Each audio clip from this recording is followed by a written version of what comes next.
Hello, my friend. I am the Sleepy Scholar. I know why you are here.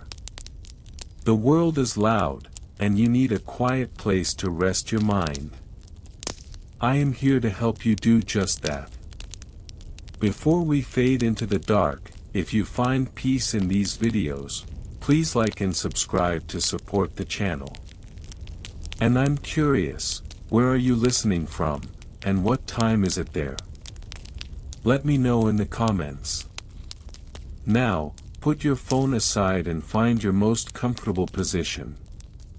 Let's count down from 10 together, to leave the day behind. 10. Take a deep breath in. And let it out. 9. Close your eyes. 8. Relax your jaw and your face. 7. Let your shoulders drop. 6. Feel the weight of your body sinking into the bed. 5. You are safe here. 4. Let go of today's thoughts. 3. Deeper and deeper. 2. Your mind is quiet. 1. Completely relax. As I tell you, tonight's sleep story.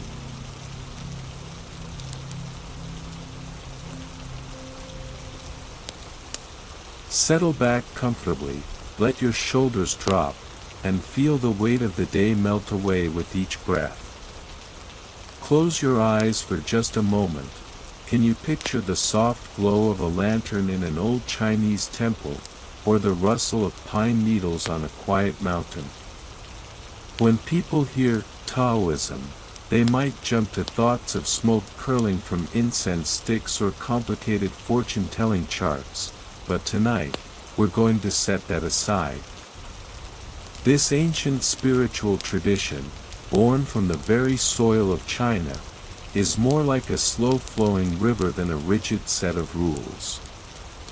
It's been winding through history for 2,000 years, carrying stories of wise old scholars, curious seekers, and quiet moments of understanding, all of which still hum with meaning for how we live now.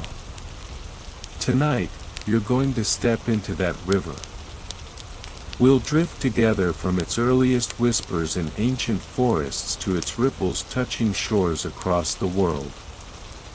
No need to hurry, no need to remember every detail. Just let the words wrap around you like a warm blanket, and discover why this wisdom has been lulling minds and nourishing souls for millennia. Let's drift back first, to a time around 2,500 years ago, China's spring and autumn period. The world outside might have been noisy, kings arguing, armies marching, villages bustling with the work of survival. But if you wandered into the quiet places, under an old ginkgo tree, beside a slow river, or in a hermit's simple hut, you'd hear something else, people asking big, soft questions. What holds the sky up? Why do leaves fall? How should a person live, when the world feels so unsteady? Out of these questions, Two voices rose like mist from a mountain stream, Laozi and Zhuangzi. They didn't shout their answers, they breathed them, like poetry. These two men didn't set out to found anything, they just wanted to understand the quiet pulse of the world, and they ended up laying the groundwork for everything Taoism would become. Imagine you're standing at a dusty border pass in western China, the sun low and warm on your face. A man with a long white beard is preparing to leave, his old ox harnessed and patient beside him. This is Laozi, though no one's sure if that's his real name, it just means, Old Master, a title given with respect. The guard at the pass recognizes him, and asks gently, "Before you go, could you leave us something? Something to help us remember how to live?" Laozi sighs, not because he's annoyed, but because he knows the thing he wants to talk about can't really be put into words. Even so, he sits down on a stone and begins to write, his brush moving slowly across bamboo strips. What he creates is the Tao Te Ching, just 5,000 characters, shorter than many letters you might write today. Its first line is like a soft nudge to your imagination, the Tao that can be told is not the eternal Tao. Think of it like this, if you hold a cup of water and try to describe every drop, every glint of light in it, you'll never capture the whole thing. The Tao is like that, it's the space between breaths, the way a flower opens without trying, the pull of the moon on the tides. It's not a god, not a rulebook, just the quiet, unchanging force that makes everything be what it is. Laozi writes about how the Tao gives birth to one thing, which becomes two, then three, then all the countless things in the world, like how a single seed becomes a tree, then flowers, then fruit, then more seeds. He says, man follows earth, earth follows heaven, heaven follows the Tao, and the Tao follows nature, a fancy way of saying, stop fighting the current. Let things be as they are. Even Albert Einstein, centuries later, read an English translation of these words and smiled, saying they felt like the same quiet truth he was chasing in his equations. Laozi finishes writing, hands the bamboo strips to the guard, and climbs onto his ox. The ox plods forward, and Laozi disappears into the sunset, off to be part of the Tao he wrote about, just like everything else.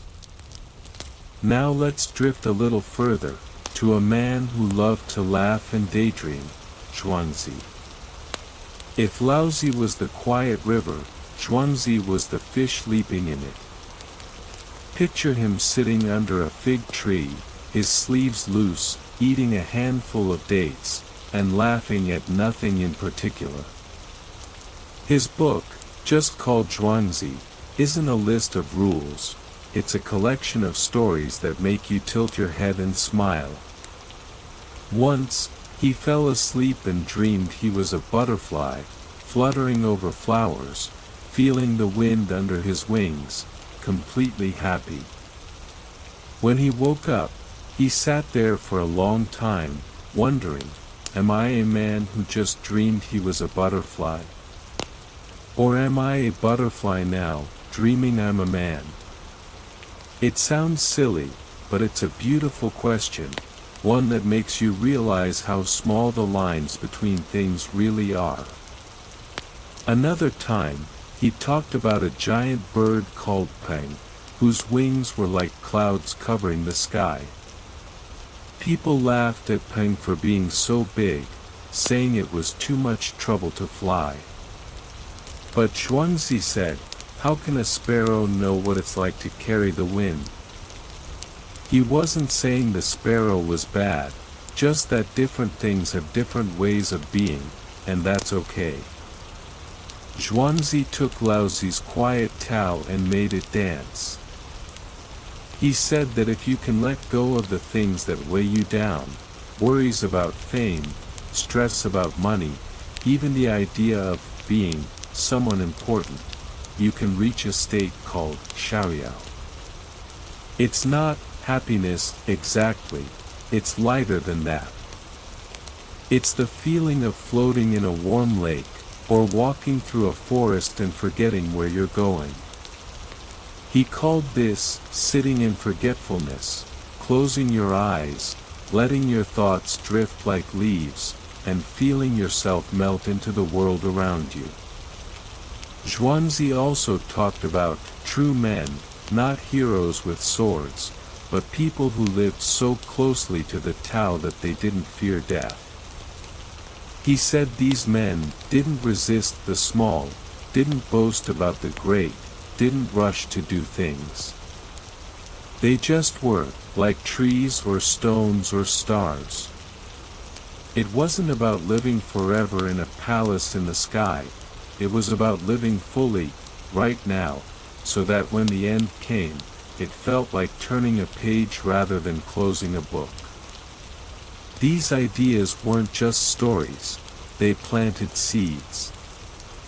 People began to wonder, if I can let go like Zhuangzi, if I can align with the Tao like Laozi, what might I become?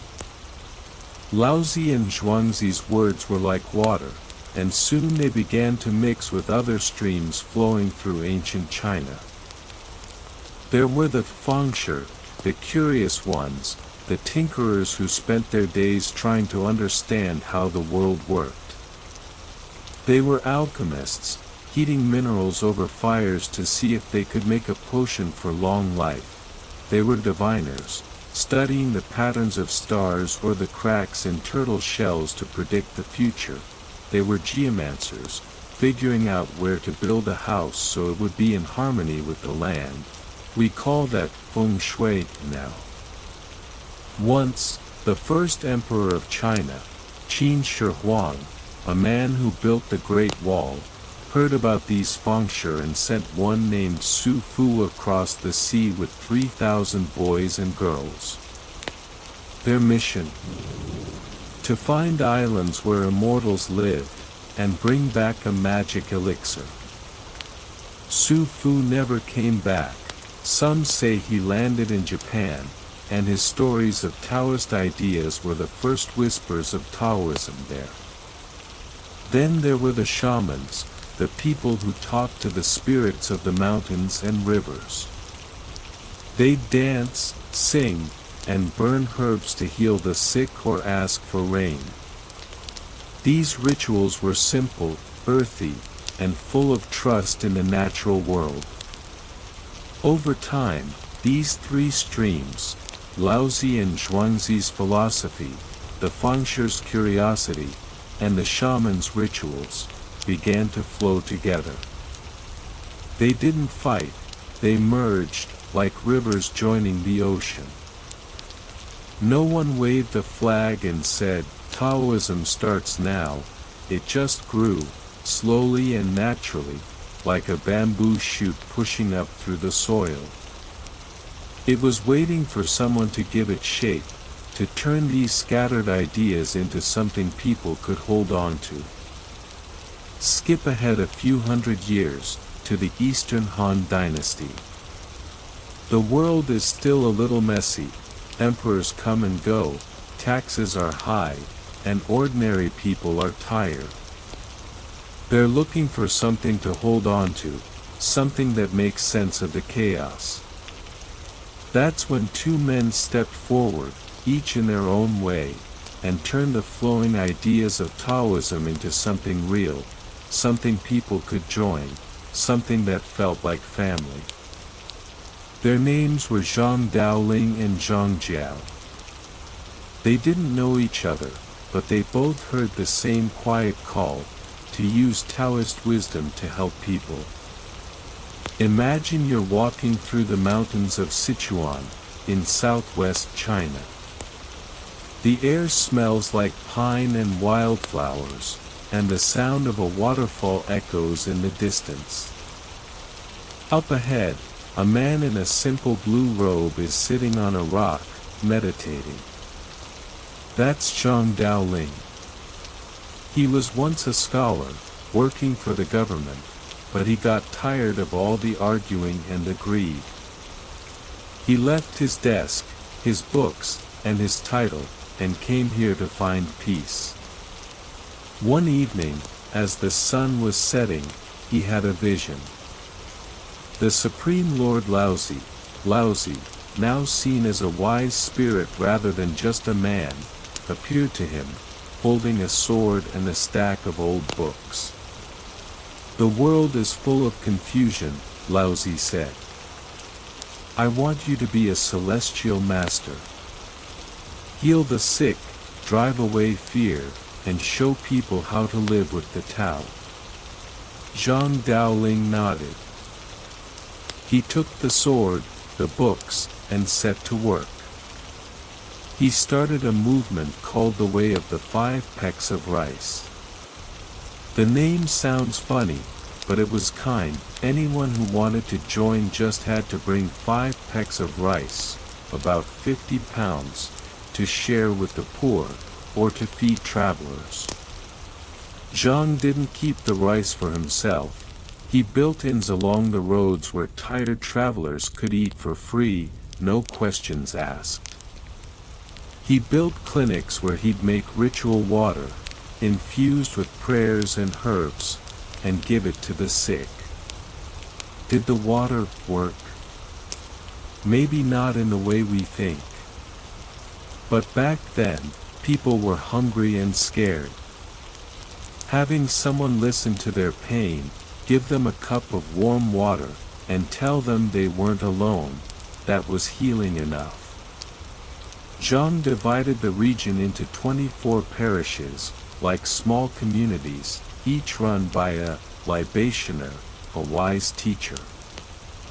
These libationer didn't just lead prayers, they helped farmers plant crops, settled arguments, and taught children to read. Most importantly, Zhang said the leadership of the movement should stay in his family, but not just because they were his relatives. He wanted people who knew the Tao, who lived kindly, to lead. So his son took over after him, then his grandson, and so on. Today, the 65th Celestial Master still leads this branch of Taoism, called Xingyi, Orthodox Unity. It's a thread that's been unbroken for 2,000 years, all because a man got tired of greed and decided to help people, one cup of water at a time. While Zhang Daoling was building communities in the south, a man named Zhang Jiao was doing something similar in the north. Zhang Jiao was a healer, too. He'd walk from village to village, carrying a bag of herbs, and treat people for free. One day, he found an old book hidden in a cave, the Taiping Jing, or Classic of Great Peace.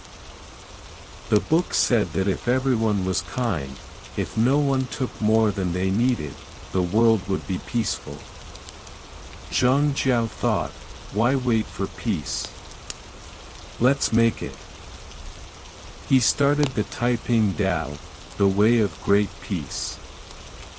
He taught people to share their food, to help their neighbors, and to believe that better days were coming.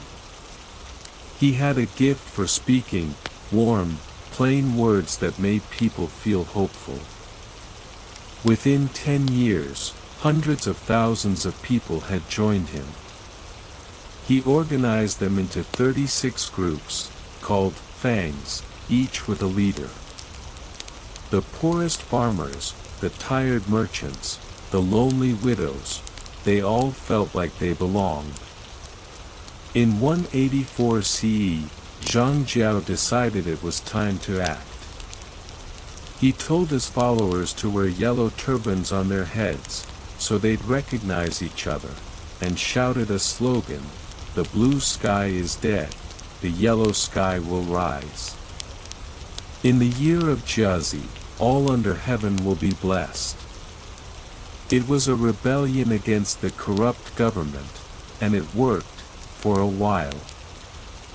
The Yellow Turban Rebellion spread like wildfire, capturing cities and pushing the emperor's army back. But Zhang Jiao got sick, maybe from working too hard, maybe from the cold, and died. Without him, the rebellion fell apart. The government crushed it, and the Taiping Dao faded away. But its spirit didn't. The ideas of sharing, of kindness, of standing up for the poor, those seeped into other Taoist groups. Later, when the Chuanjian school talked about helping others, or when modern Taoists feed the homeless, they're carrying on Zhang Jiao's dream. Even though his rebellion failed, he showed that Taoism wasn't just about sitting alone and meditating, it was about standing together, and making the world a little softer. Not everyone in this era was focused on big movements, though. Some people were just curious, like Wei Boyang. Imagine a small cottage in the hills, smoke curling from the chimney. Inside, Wei Boyang is bending over a stove, stirring a pot of glowing red cinnabar, a mineral. He's not trying to start a rebellion, he's trying to understand how matter changes, how one thing becomes another. He wrote a book called Zhou Kantonki, which roughly means, the book that connects the I Ching, alchemy, and life. People called it the king of alchemical texts, but it's not just about making gold or eternal life. Wei talked about two kinds of alchemy, external and internal. External alchemy was what he was doing over the stove, heating minerals to make elixirs. We know now that those elixirs were toxic, they had mercury and lead, and they often made people sick instead of immortal. But back then, it was science. Wei was one of the first people to write down how to turn cinnabar into mercury, or how to mix sulfur and saltpeter, ingredients that would later become gunpowder. Internal alchemy was different. It was about looking inside yourself, not outside. Wei said that everyone has three things: Jing, vital essence, like the energy in a seed; Qi, life force, like the wind in your lungs; and Shen, spirit, like your thoughts and dreams. If you could mix these three, through breathing slowly, meditating, or moving your body gently, you could cook an inner elixir, which would make you healthy and peaceful. This was revolutionary. It meant you didn't need fancy stoves or rare minerals to find the Tao, you just needed yourself. Wei's book influenced doctors, scientists, and Taoists for centuries. Even today, when people practice Qigong or Tai Chi, they're using ideas that Wei wrote down nearly 2,000 years ago. He was a quiet pioneer, proving that Taoism was just as much about curiosity as it was about kindness. The Han Dynasty fell, and China split into many small kingdoms, like a plate breaking into pieces. For over 300 years, there was war, there was change, there was uncertainty. But in that chaos, Taoism grew up. It stopped being just a bunch of small movements and became a tradition that could stand beside Confucianism, the philosophy of rules and respect, and Buddhism, the religion from India about ending suffering. Three men led this change: Gu Hong, Ko Qianji, and Lu Xiujing. They were like gardeners, pruning the wild branches of Taoism, planting new seeds, and making sure the whole garden grew strong. They didn't agree on everything, but they all wanted the same thing, for Taoism to be a force for good, both for individuals and for the world. Let's start with Gu Hong, a man who loved books almost as much as he loved the Tao. Picture a room lined with bamboo scrolls, Confucian texts, Buddhist sutras, Taoist poems, medical manuals. Gu Hong is sitting cross-legged on the floor, reading by the light of an oil lamp. He was a scholar, but he was also a Taoist. Back then, people thought you had to choose, either you were a Confucian, focused on family and government, or a Taoist, focused on mountains and meditation. Gu Hong said, "Why choose? They're both part of the same Tao." He wrote a book called Biopuzi, or Master Who Embraces Simplicity. The first half is about Taoist alchemy and immortality, how to mix elixirs, how to meditate, how to live in harmony with nature. The second half is about Confucian ethics, how to be loyal to your country, kind to your parents, honest with your friends. Gu Hong said, "You can't be a good Taoist if you're not a good person. And you can't be a good person if you don't understand the Tao." He also made a distinction that sounds snobby at first, but was actually kind. He talked about elite celestial Taoism, for scholars and nobles, people who had the time to read books and meditate for hours. Then there was folk Taoism, for farmers and workers, people who didn't have time for big ceremonies, so they prayed to local gods, burned a stick of incense, and got back to work. Gu Hong didn't say one was better than the other. He said they were just different paths up the same mountain. Gu Hong was also a scientist, long before the word scientist existed. He wrote down how to make mercury from cinnabar, how to extract salt from seawater, and how to use herbs to treat wounds. His medical book Zhouhou Beiji Fang, Emergency Prescriptions for Travelers, was like an ancient first aid kit. It was the first book in the world to describe smallpox and rabies. For rabies, he suggested washing the bite wound with saliva from the person who was bitten, gross, but it was a start, and then tying up the dog that bit them. For smallpox, he wrote down the symptoms, fever, red spots, and said to keep the patient cool and fed. He even came up with the idea of using poison to counteract poison, the same idea that led to vaccines centuries later.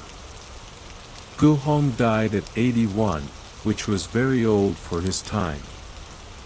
People said he became immortal, but more likely, he just lived a healthy life, eating well, moving his body, and not worrying too much. That's the best kind of immortality, isn't it?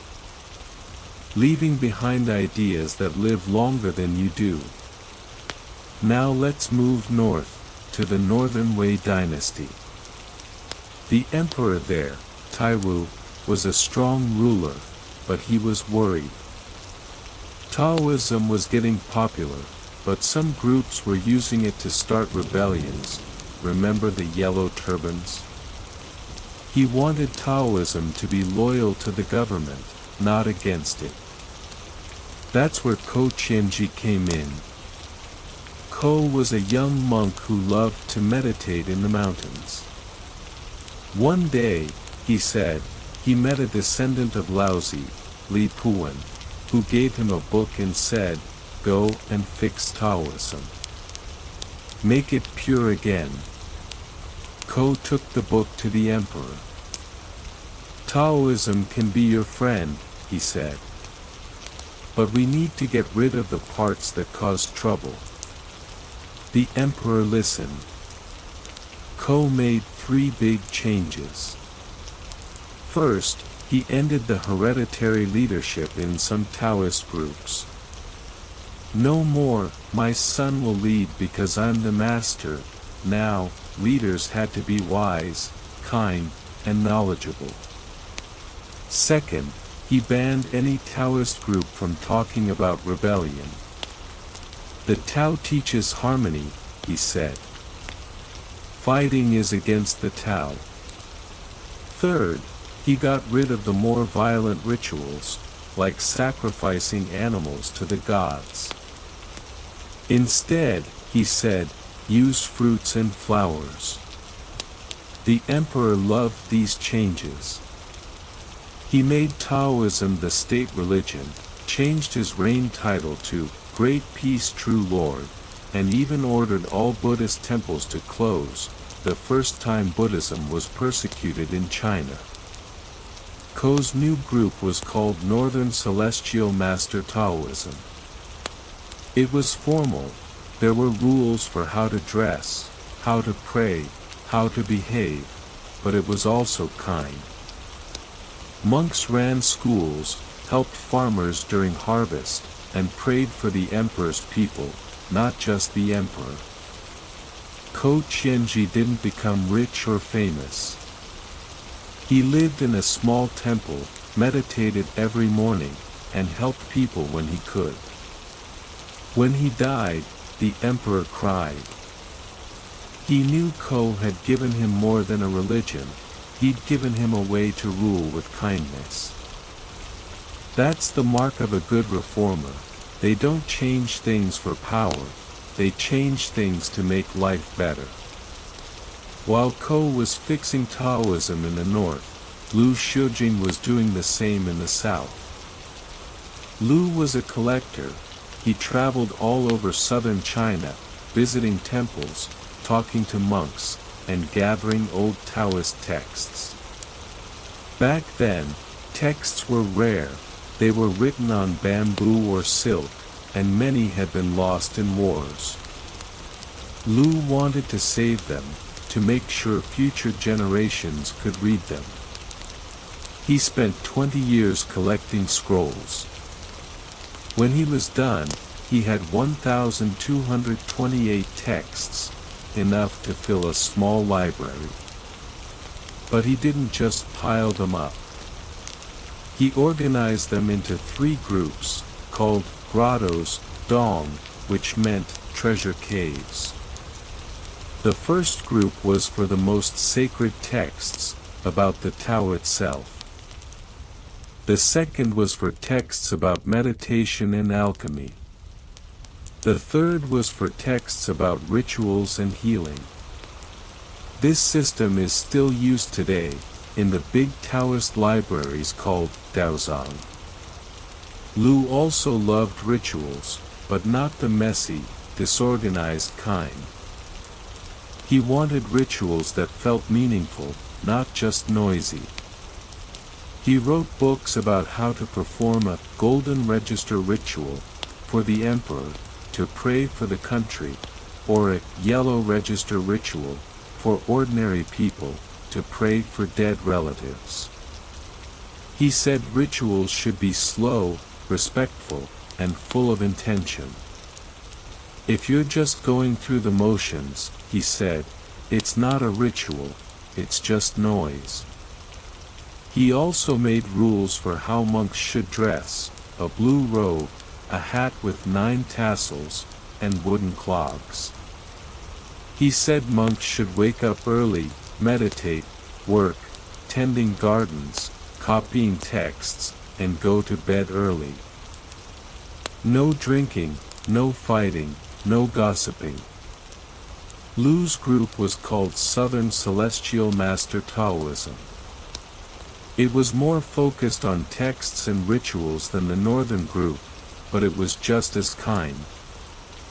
Lu built temples that were open to everyone, rich or poor, scholar or farmer. He said, the Tao doesn't care who you are. It only cares that you're trying. When Lu died, his students continued his work. They copied his texts, followed his rituals, and kept collecting scrolls. Thanks to him, thousands of Taoist texts survived that would have been lost forever.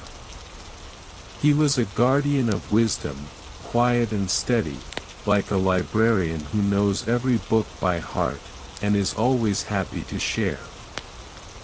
One of Lu's students was Tao Hongjing, and he might have been the most interesting Taoist of all.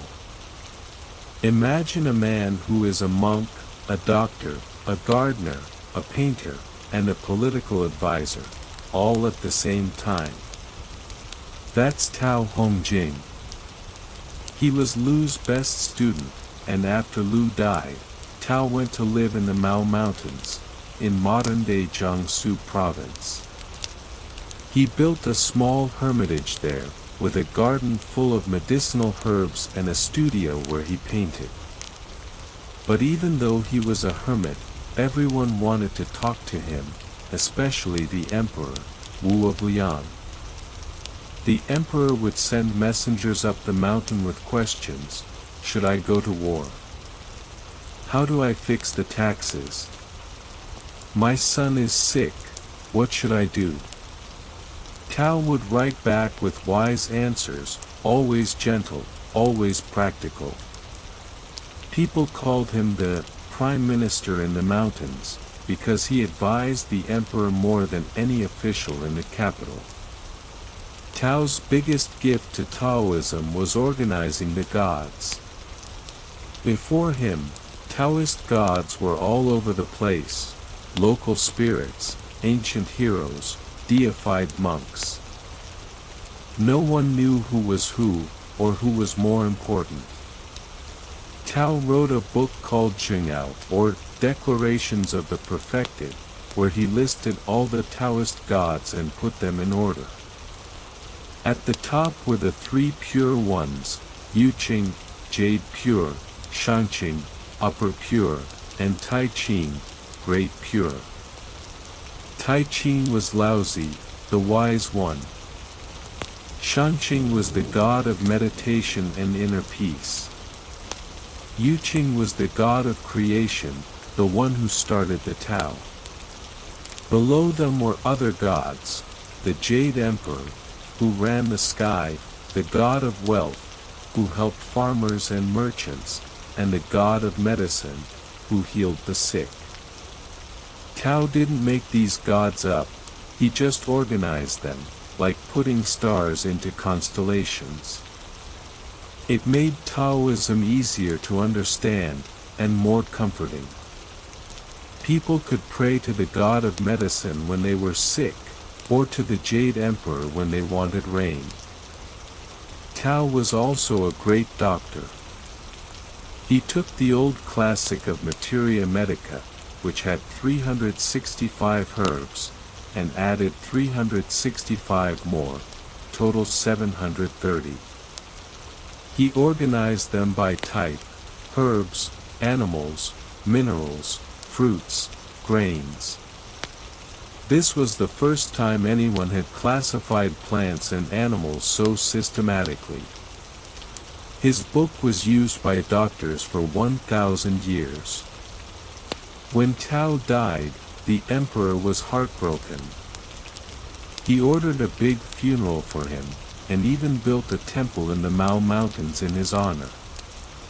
Today, the Mao Mountains are still a major Taoist center, and people still talk about the Prime Minister in the mountains, who knew everything, about gods, about herbs, about how to live well. He was proof that you could be a hermit and still change the world, that you could be wise and still be kind. Finally, China was unified again, by the Tang dynasty. The Tang emperors were powerful, but they were also curious. They loved art, they loved poetry, and they loved Taoism. Why? Because the emperor's last name was Li, and Laozi's last name was also Li. The emperor said, "Laozi is our ancestor." It was a smart move, It made their rule feel like it was part of the Tao, part of the natural order. But they didn't just use Taoism for power, they truly loved its wisdom. Emperor Gaozu, the first Tang emperor, built Laozi temples in every major city.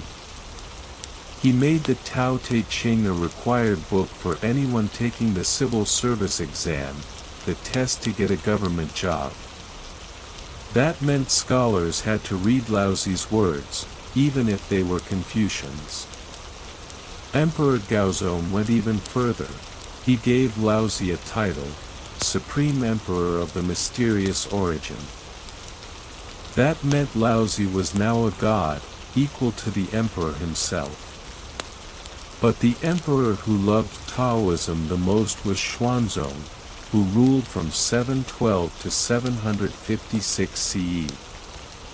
Imagine a palace filled with Taoist art, paintings of mountains, statues of Laozi, scrolls with the Tao Te Ching written in gold ink. Emperor Xuanzong would wake up early, meditate with Taoist monks, and then spend the morning reading Taoist texts.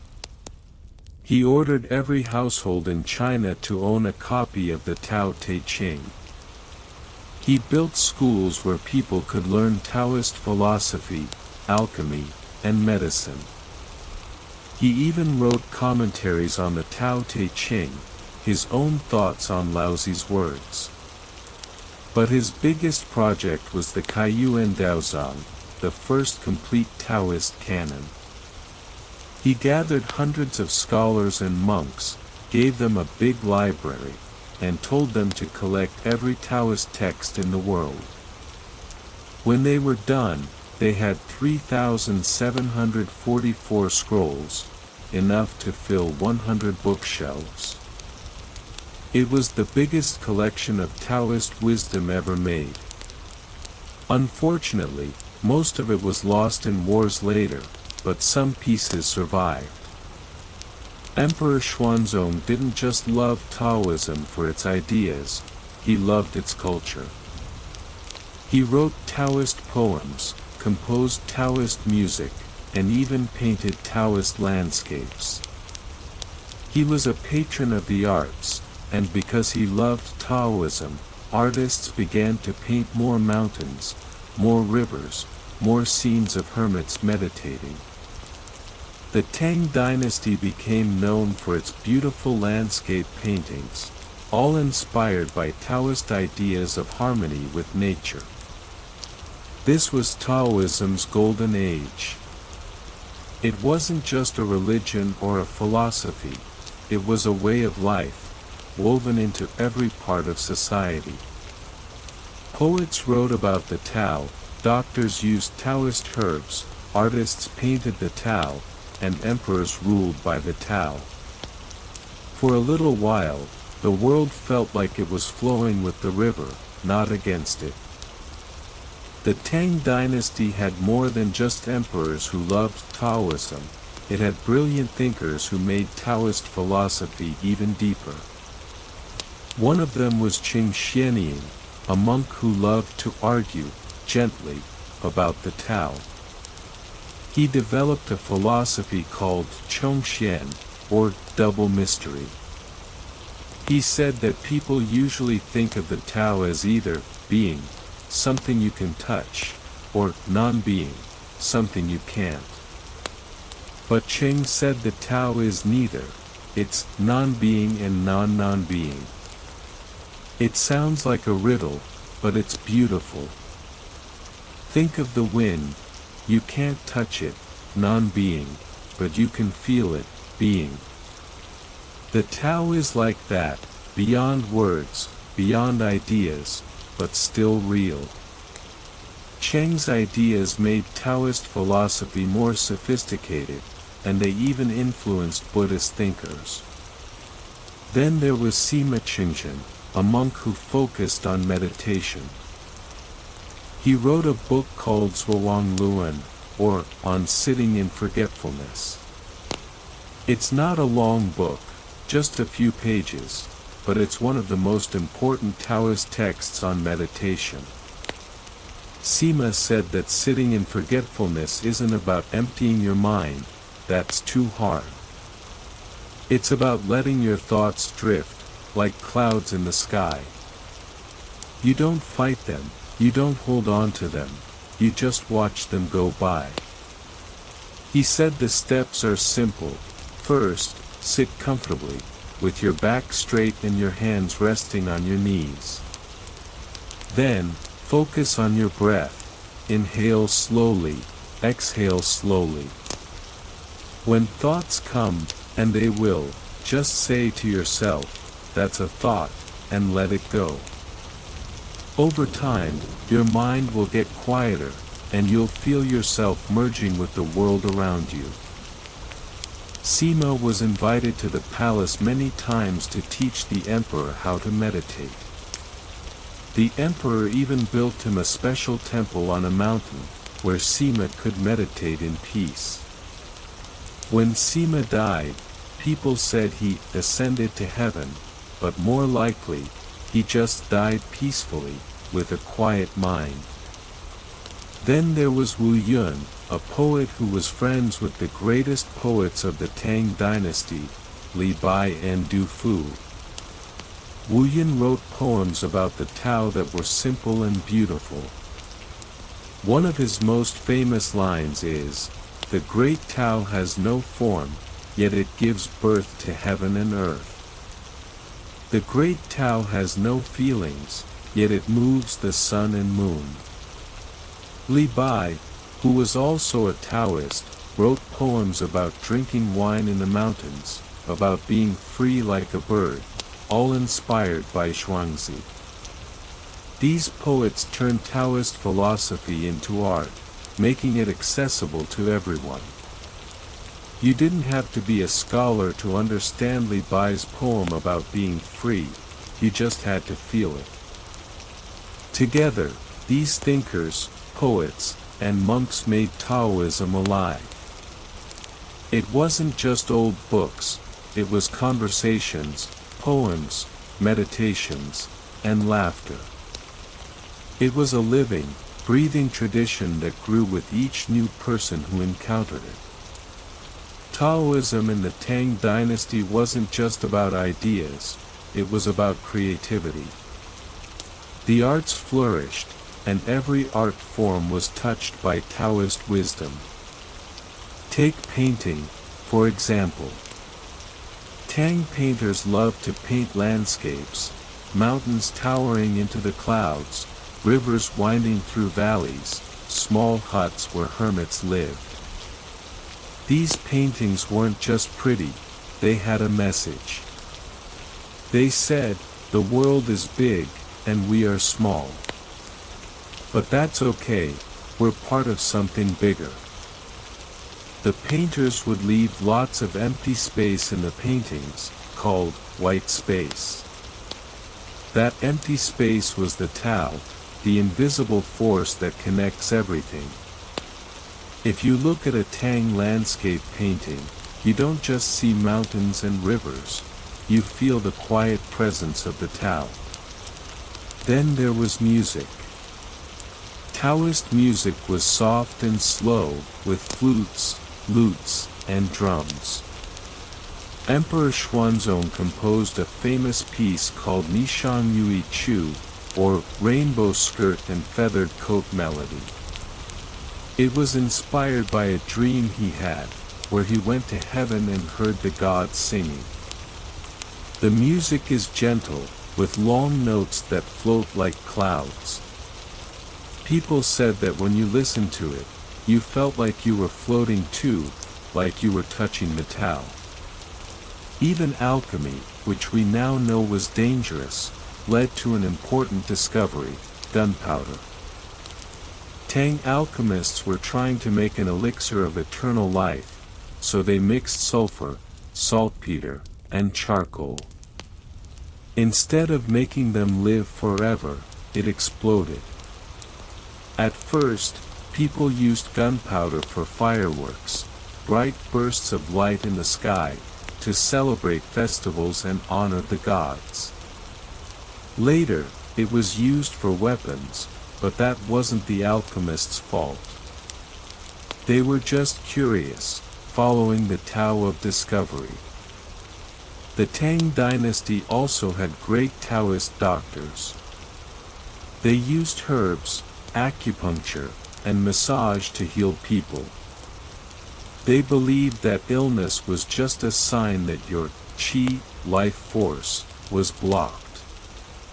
So they'd use herbs to unblock it, or acupuncture needles to stimulate it. Many of their remedies are still used in traditional Chinese medicine today. Unfortunately, the Golden Age didn't last. Emperors started taking more and more alchemical elixirs, hoping to live forever. But the elixirs had mercury and lead, which made them sick. Emperor Xianzong, Emperor Muzong, and Emperor Wuzong all died from drinking these elixirs. Emperor Wuzong was so obsessed with Taoism that he ordered a big persecution of Buddhists, closing 4,600 temples and forcing 260,000 monks to go home. It was called the Huichang persecution, and it made a lot of people angry. Not long after, Emperor Wuzong died from an elixir, at just 33 years old. It was a sad end to the Golden Age. But even though the Tang dynasty fell, the beauty and wisdom of Tang Taoism lived on. The paintings, the music, the poems, the medical remedies, they all became part of China's culture, and later, the world's. The Song dynasty came after the Tang, and while it wasn't as powerful, it still loved Taoism. The Song emperors were more practical than the Tang emperors. They loved Taoism for its comfort and its community. Emperor Zhenzong, for example, had just signed a peace treaty with a neighboring country that many people thought was unfair. He needed to make his people feel better, so he made up a story. He said that the Jade Emperor had sent him a heavenly book in a dream, saying that the Song dynasty would be great forever. He even built a big temple to house the book, which he probably wrote himself. People wanted to believe it, so they did. It was a trick, but it worked. People felt hopeful again. Emperor Huizong, who ruled from 1100 to 1125, was even more obsessed with Taoism. He called himself Sage Lord and Emperor of the Tao. He thought he was both an emperor and a Taoist master. He wore Taoist robes instead of imperial clothes, painted Taoist paintings, and wrote Taoist poems.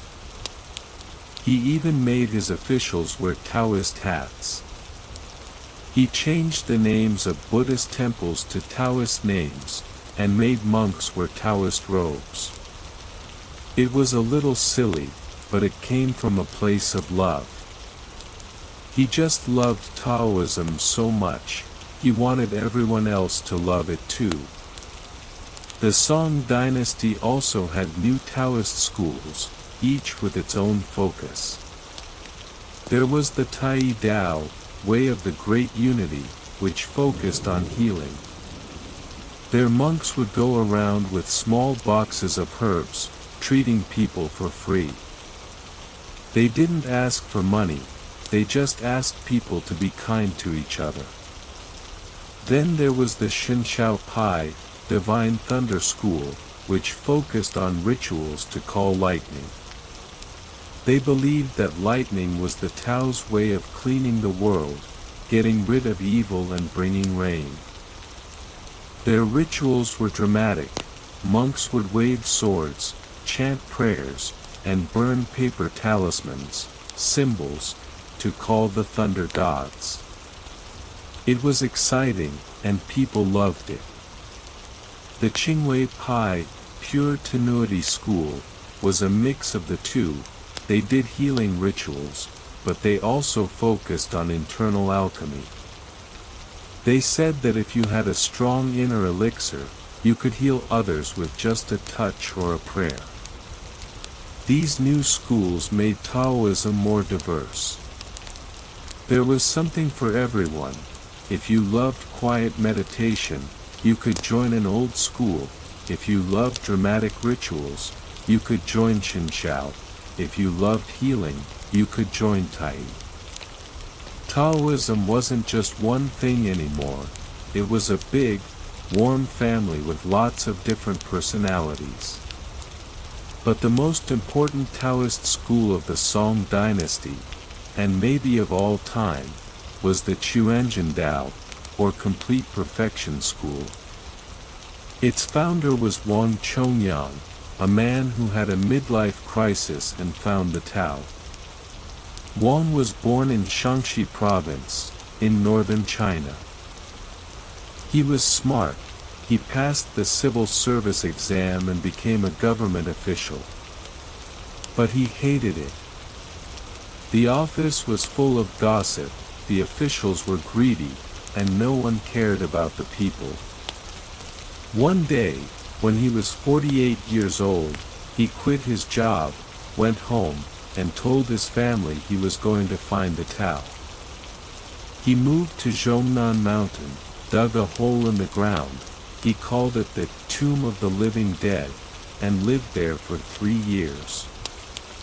He didn't eat much, he didn't talk to anyone, he just meditated and read Laozi and Zhuangzi.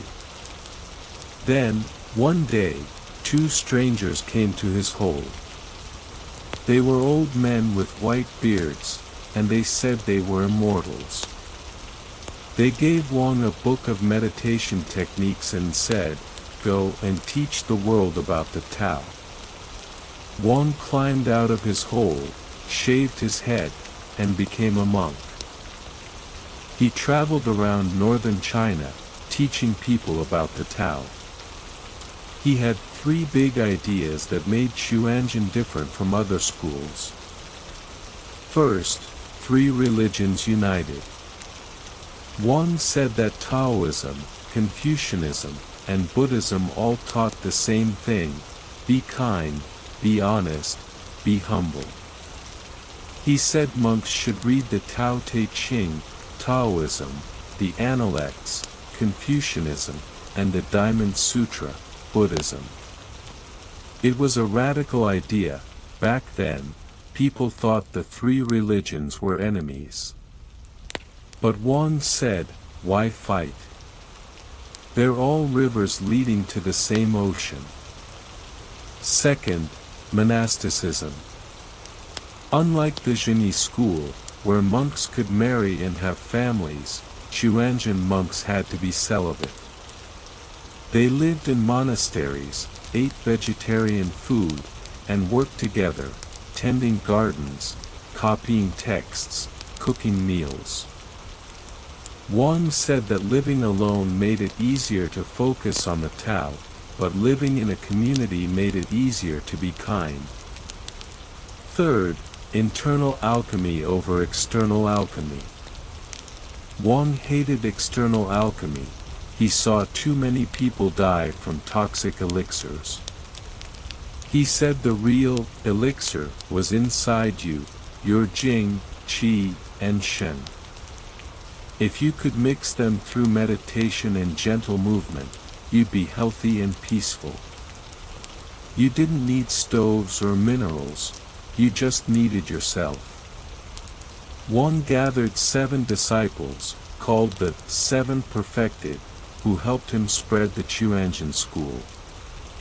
The most famous of these was Qiu Chuji, a monk with a big heart and a lot of courage. In 1219 CE, Genghis Khan, the great Mongol leader who was conquering the world, heard about Qiu. He was old and tired, and he wanted to know how to live longer. He sent a message to Qiu, asking him to come to Central Asia, a journey of 30,000 li, or 15,000 kilometers, to teach him. Qiu was 71 years old, but he said yes. He knew Genghis Khan was a fierce warrior, but he also knew he could talk to him. After months of traveling, across deserts, over mountains, through snow, Chiu finally met Genghis Khan. Genghis Khan asked, "How can I live forever?" Chiu said, "You can't. But you can live well. Revere heaven, love the people, and reduce killing. That's the way of the Tao." Genghis Khan was surprised. No one had ever spoken to him like that. But he listened. He gave Chiu the title, Perfected Man of Eternal Spring, and put him in charge of all Chinese religions. Chiu used this power to save lives. He told Genghis Khan that any village or temple that had a Chuanjian sign outside should be spared from the Mongol army. Tens of thousands of people hung up the signs and were saved. Chiu also built monasteries that served as hospitals, schools, and shelters for refugees. He was a true follower of the Tao, kind, brave, and always looking for ways to help. Thanks to Wang Chongyang and Qiu Chuji, the Chuanjian school became the biggest Taoist school in northern China. It's still one of the two main schools of Taoism today, along with Zhengyi. Wang's idea of three religions united changed Taoism forever, making it more open and more compassionate. He proved that the Tao wasn't just about being alone in the mountains, it was about being with people, and making the world a better place. The Mongols conquered China and founded the Yuan dynasty. At first, they loved the Chuanjian school because of Qiu Chuji. They remembered how he had talked to Genghis Khan, and how he had saved lives. The Yuan emperors gave Chuanjian monasteries land, money, and power. But over time, they started to favor the Zhengyi school. Why? Because Zhengyi monks were more flexible. They could marry, they could live at home, and they were experts at rituals, like weddings, funerals, and prayers for rain. The Yuan emperors wanted monks who could perform rituals for the empire, not just meditate in monasteries. So they named the celestial master, the leader of Zhengyi, as leader of the Orthodox Unity School, and put him in charge of all ritual Taoism. This split Taoism into two main branches, which still exist today: Chuanjian, monastic, focused on meditation and internal alchemy, and Zhengyi, married clergy, focused on rituals and community. It wasn't a fight, just a division of labor. Chuanjian monks took care of the spiritual side, living in monasteries and teaching meditation. Zhengyi monks took care of the community side, performing rituals and helping people with their daily lives. Together, they covered all the bases. The Yuan emperors also supported Taoist culture. They built big monasteries, commissioned Taoist art, and paid scholars to copy Taoist texts. They even let Chuanjian monks compile a new Taoist canon, called the Xuandu Daozang, Taoist canon of the mysterious metropolis. It had 7,800 texts, more than any previous canon. It included not just Taoist texts, but also Confucian and Buddhist texts, which showed Wang Chongyang's three religions united idea. Unfortunately, most of this canon was lost in wars later, but some parts survived. The Yuan dynasty was a time of peace for Taoism. It wasn't as glamorous as the Tang dynasty, but it was steady. Taoism settled into its role as a part of Chinese life, like a favorite chair, or a well-loved book. It was always there, comforting people, guiding people, and helping people. And that's where it belonged. The Yuan dynasty left one of the most beautiful gifts to Taoism, and to art, the Yonghe Palace. It was built in Shaanxi province, in northern China, to honor Qiu Chuji. Imagine walking through a big red gate into a courtyard with pine trees and a small pond. The palace buildings are made of wood, with curved roofs that look like they're floating. Inside, the walls are covered with murals, bright, colorful paintings of Taoist gods and goddesses. The main mural is called The Procession of the Great Emperor of the North, and it's 10 meters long. It shows hundreds of gods, all walking in a line. Some are riding dragons, some are playing music, some are carrying scrolls. The colors are still bright after 700 years: reds, blues, greens, golds. The faces of the gods are kind, not scary. They look like they're here to help, not to judge. These murals are some of the best examples of Chinese religious art ever made. But the Yonghe Palace has an even more amazing story. It was moved. In the 1950s, the Chinese government was building a dam. The Ming Dynasty, 1368 to 1644, continued Qingyi patronage. Emperor Yongle, r. 1402 to 1424, searched for the legendary Taoist Zhang Sanfeng, founder of Wudang internal martial arts, and built grand temples on Wudang Mountain. Ming emperors like Jiajing, r.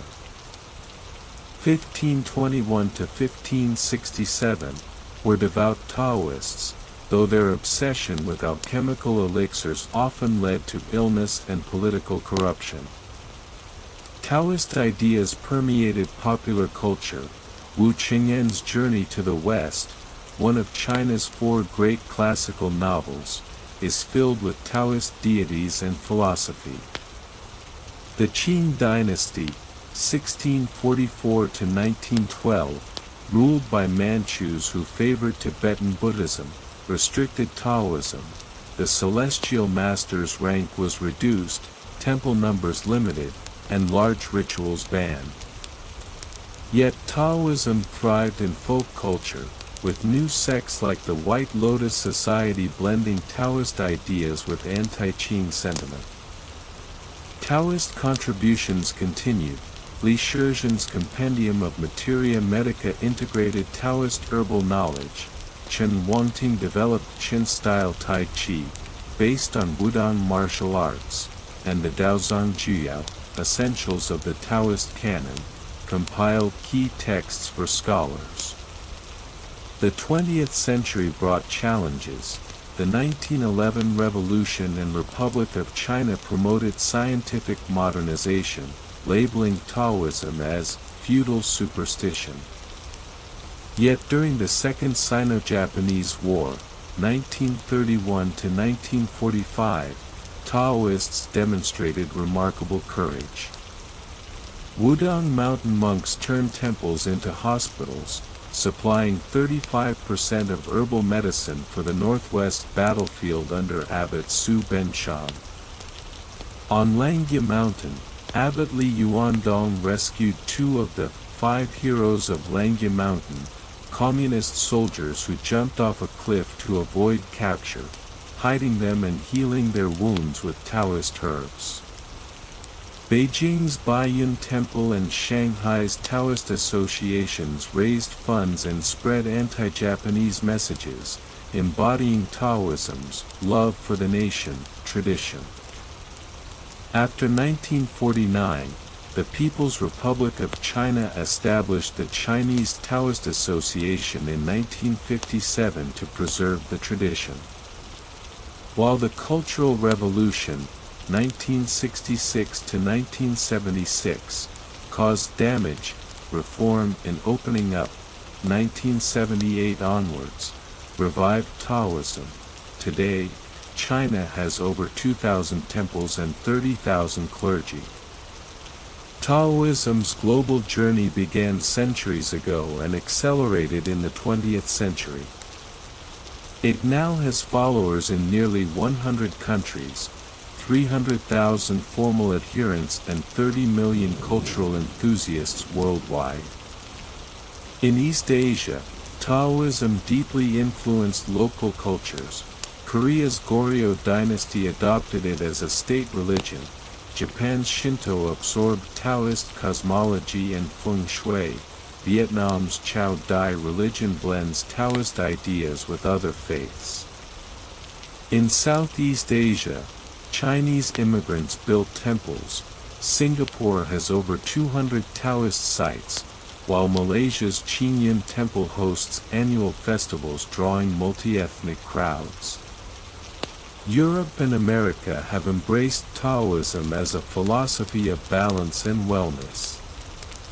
In the U.S., Harvard and Yale host Taoist research programs, and Tai Chi and Qigong classes are common in gyms and community centers. Spain became a European Taoist hub when Master Tian Qingyang founded the Xinyang Gong, New Yang Palace, in Barcelona in 2001, the first legal Taoist temple in Europe. His Spanish book Conociendo el Taoismo, Understanding Taoism, remains a key text for Western readers. France, the UK, and Germany have thriving Taoist communities, with temples, martial arts schools, and academic centers exploring Taoism's philosophy and healing practices. Taoism for the modern world, timeless wisdom. What makes Taoism relevant today? Its core teachings offer solutions to 21st century challenges. Tao follows nature, teaches respect for the environment, opposing overexploitation, critical in an era of climate change. Unity of man and nature, promotes harmony between humanity and the planet, rejecting anthropocentrism. Simplicity and frugality, counsels against consumerism, encouraging lives of purpose over material excess. Gentleness and non-contention, advocates peaceful resolution of conflicts, a vital message for global tensions. Taoism is more than a religion, it's a way of being. It shaped China's philosophy, Laozi and Zhuangzi, literature, Journey to the West, art, Yongla Palace murals, medicine, Compendium of Materia Medica, and martial arts, Tai Chi. Today, it bridges cultures, inviting people worldwide to embrace balance, harmony, and the wisdom of the Tao. Whether you practice Tai Chi in a New York park, meditate on the Tao Te Ching in London, or simply seek a more balanced life, you're part of Taoism's ongoing journey, a 2,000-year-old river that continues to flow, nourishing minds and spirits across the globe.